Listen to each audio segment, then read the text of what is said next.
Alors, nous allons à la première période de questions. Bonsoir, Pierre Fortier, l'ISTO. Il y a actuellement dans le bassin versant de la Yamaska un vaste consultation pour faire pression sur nos dirigeants, nos élus municipaux autant que provinciaux, pour la dépollution de la rivière Yamaska qui est la plus polluée au Québec. Ça, c'est un fait connu. C'est une rivière extrêmement polluée, surtout dans la région de Saint-Hyacinthe. Le comité organisateur a envoyé aux 90 municipalités couvertes qui sont dans le bassin versant une pétition demandant à la ville de rendre disponible à l'accueil de l'hôtel de ville pour signature. Alors, je voudrais savoir, est-ce que la ville a reçu cette pétition-là? Et j'aimerais savoir aussi si elle va être disponible à la ville. Je l'ai reçu. Si elle est reçue, elle sera disponible. Merci. J'en profite aussi pour mentionner à tout le monde que j'aurai une copie de la pétition, aussi que je vais mettre en arrière pour ceux qui désiraient signer tout de suite. C'est facile.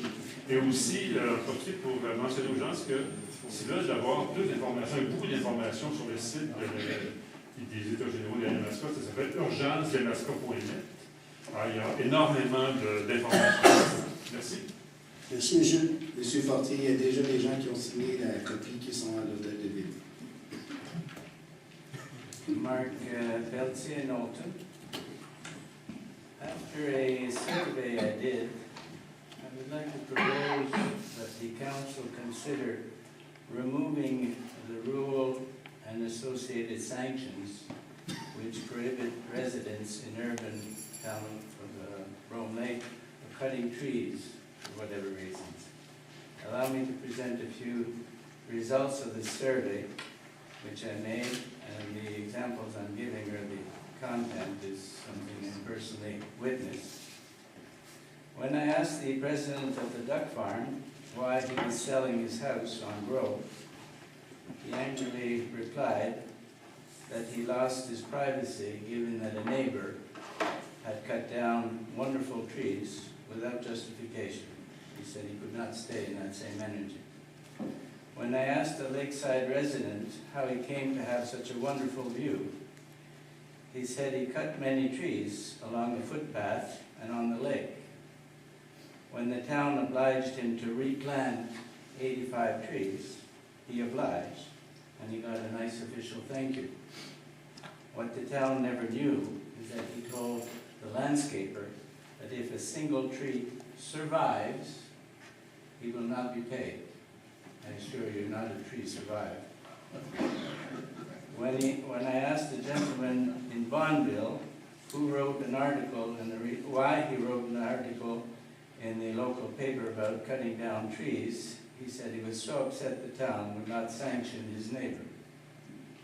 Several years ago, when I asked what consequence to the person who cuts trees who has cut trees on the linear path and on the side, there was an article in the Tempo at the time, to improve a client's view. He said he planted new growth and offered an apology to the town after his cutting. As I looked at the area last fall, I could not see any new growth. No protection had ever been afforded to the new seedlings that were planted supposedly to replace. When I asked another resident why he was cutting trees by the waterfront, he said he was accommodating the boat installation of his friend who lives in the village. And there's a few more examples of results of the survey. When I asked someone why he had cut 3 major trees on Lakeside, why not? They were old and sick. To another person I asked, why did you cut so many cedar trees, mature cedar trees? Well, the deer had made the bottom of the trees were not nice, and I wanted to do some drainage. The second last point, why did you cut 100-year-old trees in the back of your house in case there was another windstorm? when I asked a few members of the public about this rule, they said they did not know, so was it useful? I made a few follow-up inquiries at City Hall. 2 years ago, I asked the inspector about regulations about cutting trees. I was told something vague like it should never be less than, more than 10 feet between trees, so you could cut anything within a radius of 10 feet. 2 weeks ago, I asked a new instructor, and I was given very clear rules. I could read it as 30 words in the first paragraph. Il est strictement défendu d'abattre des arbres à des fins autres que commerciales dans les périmètres d'urbanisation et dans les espaces utilisés à des fins autres qu'agricoles. And this is a rule that was modified in 2006. So contrary to what I was told by the inspector originally, there is a very, very clear. When I asked the inspector and the councillor in charge of urban development, what is the penalty for breaking, I was told none. Nothing is written in. Probably prescriptions anyway would apply. When I followed up with Mr. Sullivan, I got a very detailed answer, and the fines are very, very clear, and they vary from $500 to $15,000 for someone cutting the trees.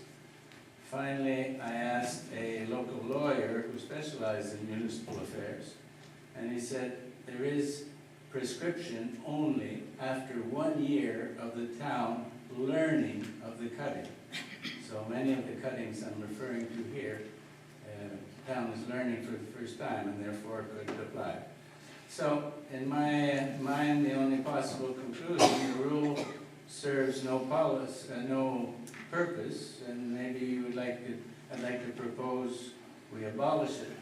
Maybe my question is, Mr. Mayor, what is the value of keeping such a rule on the books?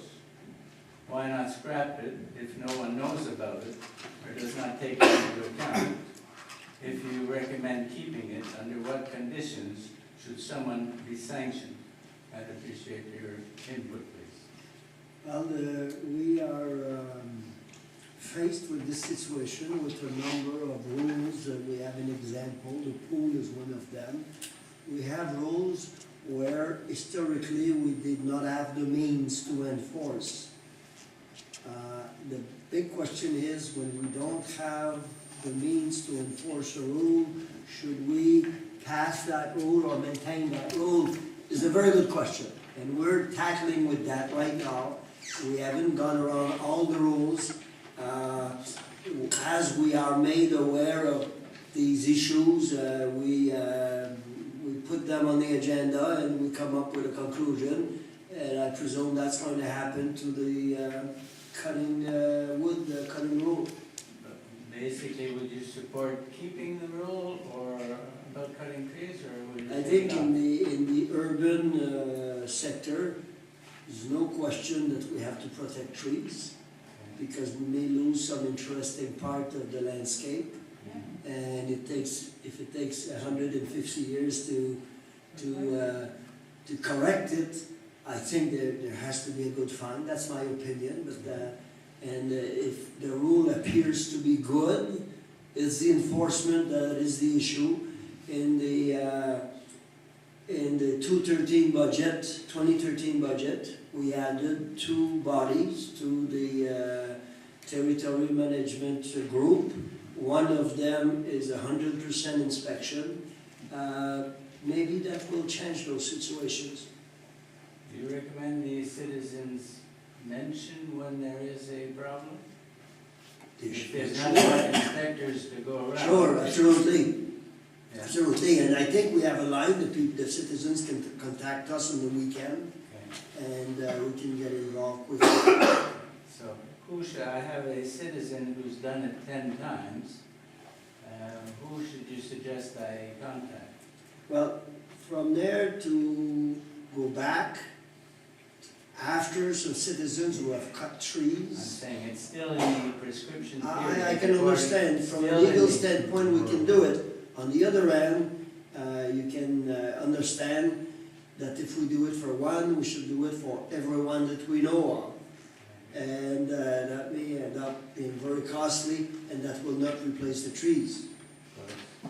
So we'll have to, Should we do it or should not? personally, I think we should move back, because we can't correct the problem. I agree. But define- Make sure no more trees are cut, because the idea is, like I said earlier in my answer, if it's not gonna correct the problem, penalty don't amount to much, because we can't replace 150 years old trees. It just I doesn't agree. exist. And so we have to concentrate on making sure it doesn't happen again. Should we publicize when there is suppose the Friday news, if we say that there is someone who's been fined $15,000 for cutting trees, that may get the message out. That's an interesting concept. We will have to consider that. We need to give more communication to the people as to what we are doing. I agree, we can't just count on inspectors. We need communications to make sure people know, because I've asked, in fact, I'd be curious to ask here, how many people knew there was a law? Those I have Okay, asked didn't. I think your point has been very well made, Okay, and I've taken note of it, and we'll, so who do I talk to about the person that cut 10 times some trees, many of which? you can call the inspector anytime. I did and did not get a reply. Well, you should, if you don't get an answer from the inspector, then your next recourse is the general manager, and then if you don't get an answer, then it's the mayor or your councillor.